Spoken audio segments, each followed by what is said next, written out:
Welcome to the Kee To Growth Podcast, Home Services Marketing Unlocked, with me, your host, Jen McKee. Every week, I sit down with top marketers in the trades, from the brains behind $100 million companies to those scaling from 1 to 3, even to 10 million, breaking down exactly how they got where they are and uncover the secret to their success. If you're ready to grow your business and get real, actionable insights, you're in the right place. Let's unlock the key to your marketing success, starting now. Key Marketing specializes in Facebook, Instagram, TikTok, and YouTube to build your brand awareness or drive leads using social media ads. If you're ready to elevate your social media, go to keyheartmarketing.com or follow us on social media. Welcome back, everyone, to another episode of the Kee To Growth Podcast. I am your host, Jen McKee, and today I have an author and leadership advisor who actually just published a book, I don't know, probably longer ago than I'm making it sound, but still exciting. I'm on a book journey right now. Anyways, today I have David Mead with us. David, if people are not familiar with you, will you please introduce yourself? Yes, my name is David Mead. You probably have no reason to know who I am, but I've had the awesome opportunity over the last 16 years or so to work with leaders in dozens of countries and over 300 companies, from NASCAR to healthcare to cybersecurity to the trades. I mean, everything in between. And just being able to kind of dip in and see what are some of the patterns that tie some of the challenges that they have together. And what I have found is that it all boils down to the human aspect of leadership. Yeah. I mean, you do have a claim to fame. You know Zach Garside, after all. Well, there is that, yeah. But you worked with Simon Sinek for about 10 years, it looks like, as well. Yeah, I did. So I feel like that, I mean, people know who he is. So that's pretty cool. I would hope so. I met Simon in 2009, before the TED Talk, before the book, nobody knew who he was. And it was just a really, really incredible experience to see that go from nothing to where it went. I left his team in late 2019 to start doing my own stuff. Awesome. Very cool.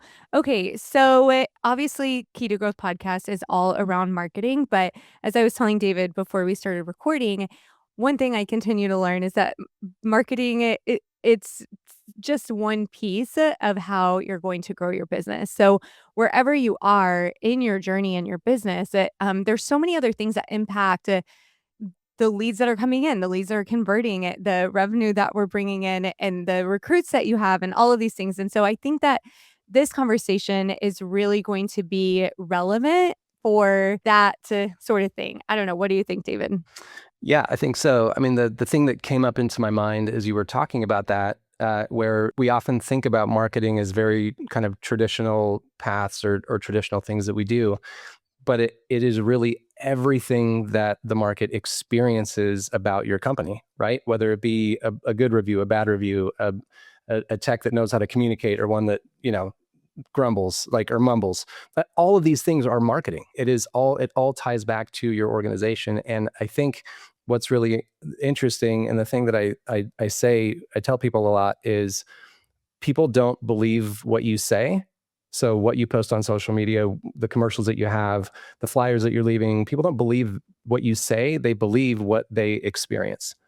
And that goes for your customers. It goes for the people in your four walls as well. Isn't that a quote by it's not the same quote, but isn't that what Maya Angelou says? People won't remember what you said or what you did, but they'll remember how you made them feel. Totally. Yeah. I love that. That's so good. Okay. So I want talking about that a little bit, I want to talk about what does happen if a company is marketing one thing and then delivering another thing. I mean, I feel like we could talk about this both internally and externally. I don't know if they need to be separate, but that's a huge thing.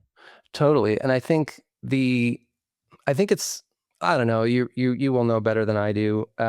But as you say that, as you said, internally and externally, I think those are two things to think about. I think it's less likely for a company to market one thing and then deliver something else, as it is for a company to say something internally and then do something differently with their own staff, right? Yeah. That is actually one of the pillars that I talk about. There is nothing that I have found, at least, that breaks trust faster than when a leader says one thing and does something else, right? For example, they, let's say that you talk to your team, you say, hey, we're all one team. We've got to be unified in growing this business. But then you treat your employees differently than you treat your contractors, right? If we say one thing and do something else, that will break trust immediately, internally and externally. And here's the thing, the way people are treated in the organization reflects how they treat the customers outside the organization. I have seen that time and time and time again. If you make a phone call and you get a cranky CSR, you get somebody who, is just not helpful and is just reading a script or just doing the bare minimum of what they have to do, it is a pretty strong likelihood that is the way that they are being treated by their leaders. That's interesting. One other thing that comes to mind with this, it's something that I think about a lot. It's kind of twofold, but this idea of like who you are. And I just heard this. I was on site for one of our clients and they were talking to their team about this and they were talking about their core values. And so there's probably most businesses have some sort of core values. There's probably a lot of people who are hiring, firing, leading by them, especially if you're in EOS or some sort of like systemized operating system. But there's also a lot of people who probably just like have them on the wall and then never talk about them or think about them. But there's also this idea of like those core values should describe you both in work and outside of work at every level in the company. Like if you're, and this is going to be like a hot take, but like if you're saying it, because everybody has something about trust in their Teamwork. core values.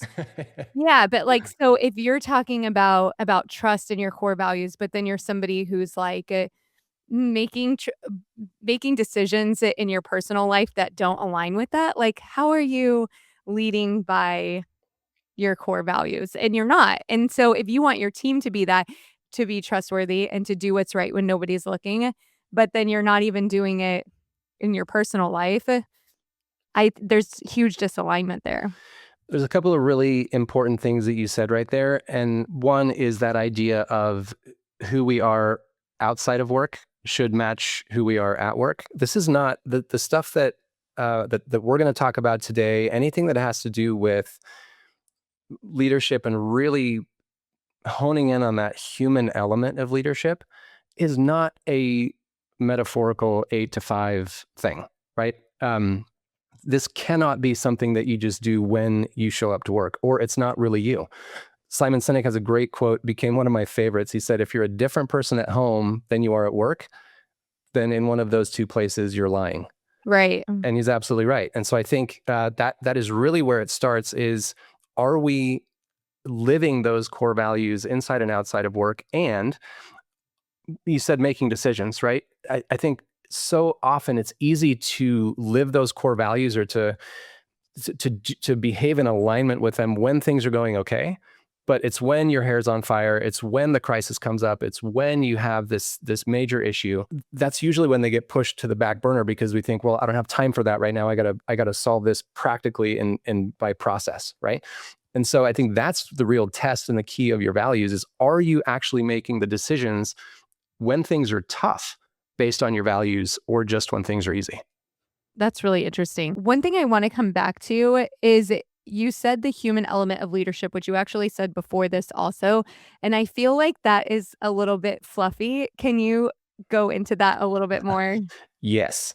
So one of the occupational hazards that I have is that people tend to think that what I'm talking about is soft or a nice to have. And again, I have seen it over and over and over and over again where we sort of try to dismiss or don't think it's the human part of our business is as important as it is.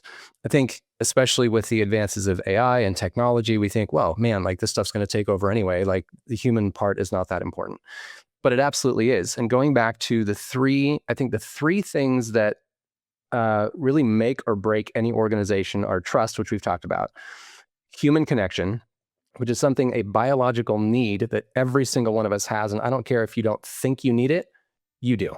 And if you don't think you need it, it's probably because you're not getting it at work and you've come to accept the fact that, well, I don't get that and so I don't need it.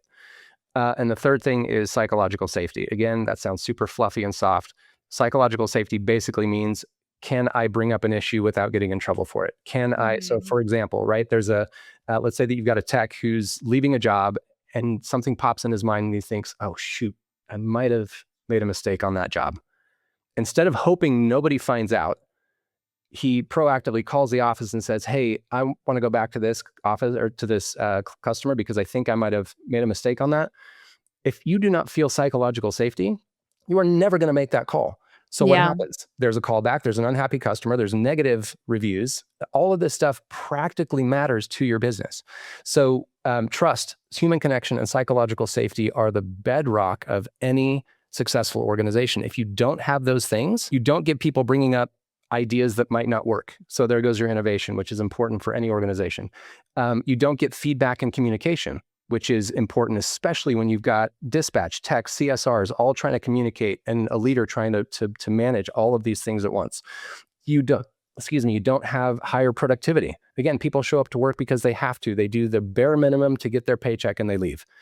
But if you have that human connection, if you genuinely care about the people that you work with, if a truck breaks down and you know that, you're going to like, well, you know what? I've got some spare time. Let me go take that next job that guy can't take because he's in a bad spot. You will naturally do those things, which again, builds the trust on your team, builds the connection that you have, and builds that psychological safety so that you have a stronger organization that can stand up together when crap hits the fan, which will happen all the time. Yeah. Okay, so you may know where I'm going with this, but could you tell us, like, if someone's listening to this, I mean, you just gave a lot of examples, but like, how do you know, or how can you tell that you need help here, that this needs to be improved? Are there any like telltale signs? And the other question that I have is like, is it possible that there's some departments that feel better than others? Like that maybe there's like, and I don't know what that means. Like, is the leadership better in that department? Are they just in a different system? I'm not really sure. So those are my two questions. Yeah, it's tough because every team is different, every company is different, every leader is different. So I don't know that I have a blanket answer for that one. But some of the things that will help you be able to tell, are people bringing up problems? If they're not, then you have a trust issue. But what if people are just complaining all the time? That is a real issue, right? Maybe not generally, but often. And I think this is where the humanity of leadership comes in. If you have somebody who's constantly complaining, yes, maybe they're just a cranky person who loves to complain and that's what makes them happy, right? However, it might be a deeper issue. And instead of just dealing with the symptom that they're complaining about, and it keeps coming up over and over and over again, this is where we have to have the humility as a leader to be able to sit down and say, okay, let me get past the personal feelings I might have about this person and do a little more digging and ask some questions to figure out what's really going on. Yeah. What is driving that complaint? Is there something deeper that they haven't told me about, that if I knew, I could solve that root cause issue and then the complaints would stop? Maybe it will, maybe it won't, right? And there are difficult personalities all over the place. We run into them all the time.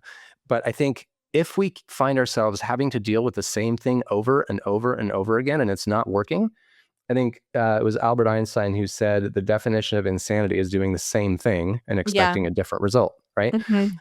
Do something differently. Ask more questions instead of feeling like, and I think the trap that a lot of leaders specifically, but I would, owners and CEOs of these companies, they oftentimes were the tech and they worked themselves up and started their own company, right? And so they have the experience, they have the knowledge, they have the answers. So the temptation when somebody comes to us with a problem or a challenge or a complaint is just to throw our experience or our knowledge or an answer at it, because that's easy, because we're busy. We don't have time to stop and figure things out. So we just give them the answer. That is crippling your team. Stop. Ask more questions. Why does this keep coming up over and over and over again? What's going on behind this that we need to solve or talk about? That made me think of it. You just mentioned something really good. And I was talking to an owner about this that started his company, I want to say like 25 years ago. And he ran his company for a long time with just like, do as I say because I said it. And then move on. And Mhm. as his kids came into the company, they were like, this is not working. Like, we can't lead like this. And now they run a very high performing team with a lot of expectation and accountability. And so I think there's sometimes fear, especially coming into because you're right. A lot of people are like, I could do this, and not in like a way that they couldn't, but there's a lot more to running a business than just having the skill of whatever service that you're providing. It takes so much, I mean, personal growth of mindset and leadership and finances and operations and systems and all of these other things. So, anyways, what is the balance between, like you mentioned, human connection and high accountability? Because those almost feel like they could be opposite if it's not done the right way. Totally. So what we have to be careful of is not to equate human connection or empathy or any of those like human type of traits or characteristics with being nice. Yeah. It's not about forgiving or like turning a blind eye to mistakes or, like softening people up so that they don't, have to give them hard feedback. When you genuinely build that connection with people, when they, one, know that you genuinely care about who they are as a human being. And I'm not saying you got to walk around the floor and hug your people. Let's stop thinking about humanity as this soft thing. It is a fundamental need that we all have to feel like we're appreciated, to feel like we matter, to feel like our opinions are going to be listened to and heard. So when we can simply acknowledge that in people, help them to build that trust, when that connection has been built, it is so much easier to have those accountability conversations because it's not about, oh, the boss is coming down on me again. It's this person genuinely cares about my growth and my success and the success of the organization. And this is something that I need to work on. And so we're just going to have a good conversation about it. The key with that, though, is we cannot just have those conversations with people when something needs to be fixed or corrected. Right. Point out the good stuff too, right? Hey, that was a really tough customer that you just handled on that call. Man, you did a great job with that. It takes 5 seconds. So pick out the good things that they're doing as well as the things they need to work on. And then when you approach them with something to talk about, it's not going to be like, oh, here it comes again, Yeah. right? It's going to be a more productive conversation and absolutely hold people accountable. What do you think about personally? This is a personal question for myself, but maybe some people can relate. I'm somebody that moves really quickly. And so I have to put things on a cadence in order for me to remember to do it. And that includes regular check ins. And so I struggle to keep myself accountable to recognizing the good things, even though I put a lot of systems in place for it.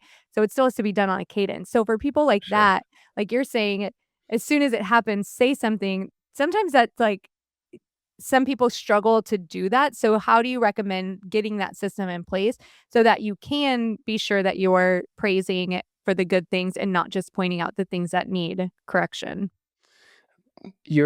This is such a good question, and it brings up a much bigger thing that is just a awareness. We need to be more aware of how we show up.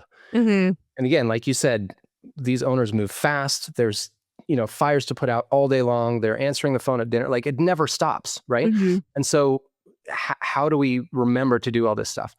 And I think sometimes we're so focused on the business and the challenges and the problems and the people that are, screwing things up, that we're not aware of how we're showing up. And so I think the key is awareness. And here's one idea. This is something that I use a lot to help me be more conscious of these things that I want to implement, right?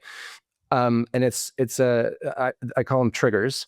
So for example, every time I walk through a doorway, I remind myself of whatever it is that I'm working on, right? Be kinder to my kids, for example, right? If that's something that I've noticed, like I need to do more of, I need to do better at, then my trigger is a doorway. How many times in a day do I walk through doorways? Dozens, if not hundreds, right?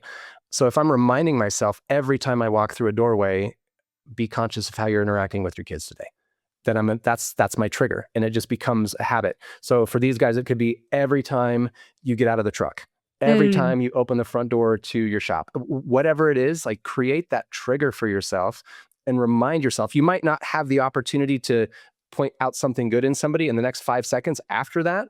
But if it's something that happens over and over and over and over and again in a day, you're going to remind yourself dozens of times in a day, this is how I want to show up. And you're more likely to do it and to be aware and conscious of it when you have the opportunity to do it. I love that. That was actually a really, really great technique. It's almost like the habit stacking idea of adding it to something you're already doing. I think that was great. So, okay, I'm going to go back to these 3 things. And we talked a little bit about like how you can tell if you don't have it. So what is like one thing you can do to start to create this trust and human connection and psychological safety? Let me back up just a little bit, because those 3 things are a natural result of 3 other human-based qualities, right? Perfect. So we kind of started at the end, which is the result, right? And remember that trust, that connection, that psychological safety gives you better performance, better retention, more innovation, better productivity, better results. Right.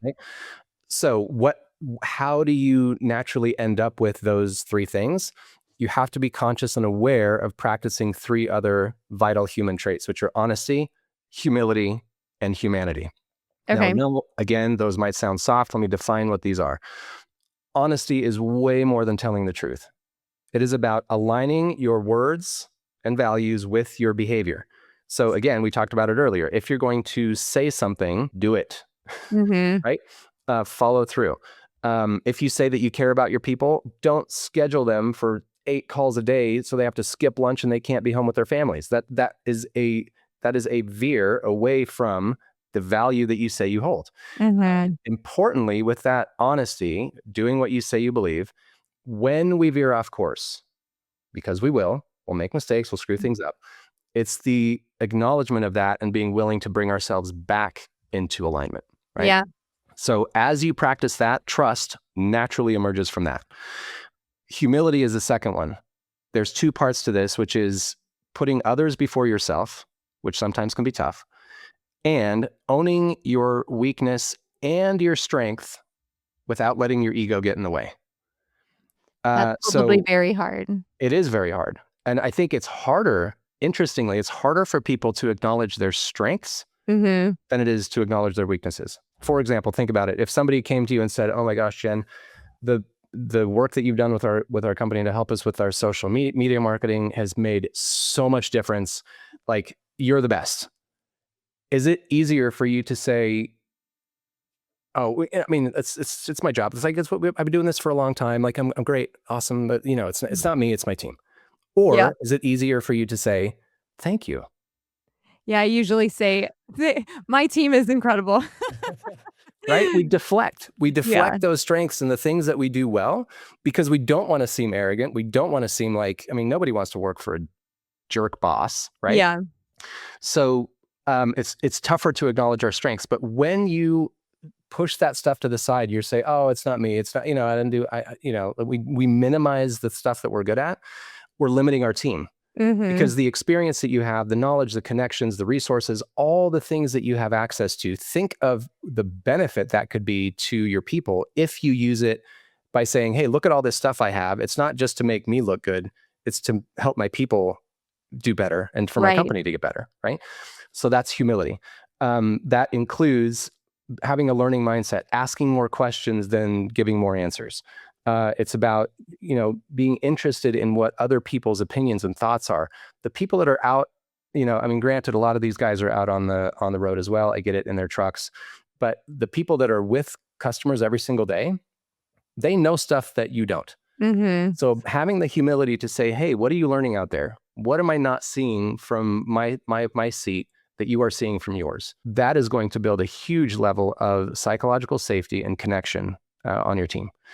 Humanity is the third one. This is simply just having a genuine care and concern for the people that you lead or the people that you interact with, right? It's making sure that they feel that we talked about it before, that they matter, that their ideas are valid, that you genuinely care not just about their output, but who they are, their families, what their personal situation is like.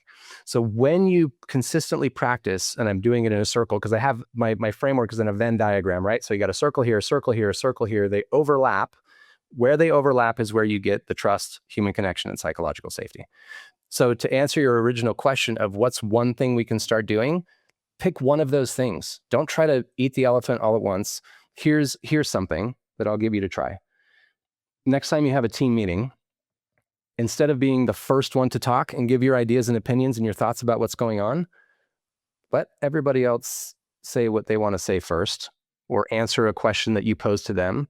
That will give you so much more context of what people are thinking, what they're worried about, what's going on in their minds, that it may completely change what you decide to say. That's great.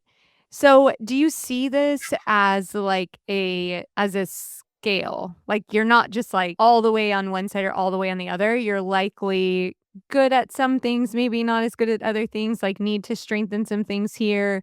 It's like ebbing and flowing all the time. Totally. There is never perfection. This is a pair of shoes you're never going to grow into. And you are already doing all of these things to some extent. Right. If you're not doing them all at work, you're probably doing them outside of work. So again, it's that awareness of where am I strong? Am I pretty good? Am I consistent when I say something or I say that I care about or value something? Do my behaviors line up with that? Am I willing to learn from other people, or am I usually the one who wants to get my opinion across? Am I more concerned about myself than I am about my team? Like, ask yourself and be aware of these things, but it's not that nobody is starting from zero. Yeah. And nobody's perfect. Right? There's always room to learn. And when stress gets higher, when crisis hits, when we have all these fires, we're going to backslide a little bit because we're going to default to that kind of non-human, process-focused, results-focused mindset, which is normal. It's okay. Right? But it's being aware of that and saying, eek, I could have handled that a little bit better. How am I going to do that differently? Or what's one little thing I can change next time that something like that comes up, to be more of a human-focused leader? What about because there are some people who listen to this podcast who their team is still really small. There's not a lot of you even said they're still in the truck. They're still doing all the things. They're leading themselves. It's like maybe even a husband and wife team. They have one person and they are so deeply in the weeds that the thought of doing anything other than what needs to get done right now is just doesn't feel doable. Yeah. How do you start? Or is it what are is there should you journal on this? That feels maybe a little fluffy, but some good, questions. You said am I learning more? Am I doing this? And it's no, I'm not learning more. I can't be possibly doing anything else right now. I don't know. That's just what immediately came to my mind when you were talking like that. Yeah, I think it's again, this is a mindset shift. It's not about doing more stuff. It's about being different. Do the exact same thing that you're doing and just show up to it differently. So, if you're slammed all day long, busy, and again, when you're you've got drive time in between jobs, right? Turn off the radio for a second, for 3 minutes, and just think about, okay, here's the next job coming up. I know what the issue is. Maybe I've dealt with this customer before. I know a little bit something about them. What's one thing I can say to maybe connect with them a little bit more? How can I maybe, instead of just going in and doing the job, how can I stop for a second, look them in the eye and ask them a question about how they're doing? It's just those little things. You're doing the same thing, just do it a little bit differently. Just take one little and I think the tendency or the desire sometimes is, I got to change everything all at once. You don't. There is no shortcut for this stuff. Do one thing. Decide you're going to do one thing and just do it for a week, right? Once a day. Just start. Yeah, that was actually one of the questions I wrote down is I feel like this isn't a real question, but how long would it take to fully shift your culture? And like I said, the first question was this is on a scale, and maybe there isn't a good answer. And I feel like you kind of already answered it. It's not perfect and you just have to start somewhere. Well, so I'll answer your question with a question, which is, how long does it take to fall in love? Yeah. Right? But it could be instant. So I don't know if this could go this fast. The point is, it is a process. And it's, if you're looking at how long does it take for my culture to be perfect, it'll never happen. Yeah. Right? But how long does it take to change my culture? Could be a month. Yeah. Could be 6, right? It depends. It just all depends. But it's kind of like, I like to compare it to working out, right? And I think this is something, owners, I'm sure, have tried different things and they're like, I tried and it didn't work. If we have to be consistent with this stuff, doesn't mean perfect, but consistent, right? And so if you think about working out, let's say you want to lose weight, you want to, go to the gym and work out. So you get on the treadmill and you run for 30 minutes, you come home, you look in the mirror and you see nothing has changed. And so you go the next day and you run for another 30 minutes, you come home, you look in the mirror, nothing has changed. And this time it hurts. And you're like, well, obviously this doesn't work, right? But I promise you that if you go to the gym and run 30 minutes a day, every day for 6 months, you will absolutely see the result. We can't try something for a week or two, and if we don't get the immediate result, decide that it doesn't work. This is human stuff. Humans are messy. Everybody's different. Everybody has different personalities. You got to try something, and if it doesn't work, maybe you make a little tweak and try something again. It's a lot of experimentation and, failure and moving forward. But it is absolutely worth it. Yeah. It's really funny. I use that exact metaphor for social media because it works the same way. Totally. Tell us a little bit about your book. Is it a new book? Am I wrong? It's fairly new. Yeah, I published it in November of last year. Oh, perfect. And so is it kind of what we've been talking about? Yep, it covers that framework of honesty, humility, and humanity. What I really tried to do with this book was, rather than having it be just something that you read and put down, I created it as a field guide. It is got tons of practical ideas for do this, try this. So I talk about the concept, but then I give you multiple things that you can actually go and try to do, because without the application, the idea is worthless. Yeah. And tell us again what it's called. It's called Lead with Uncommon Sense, and you can find it on Amazon. Awesome. Very cool.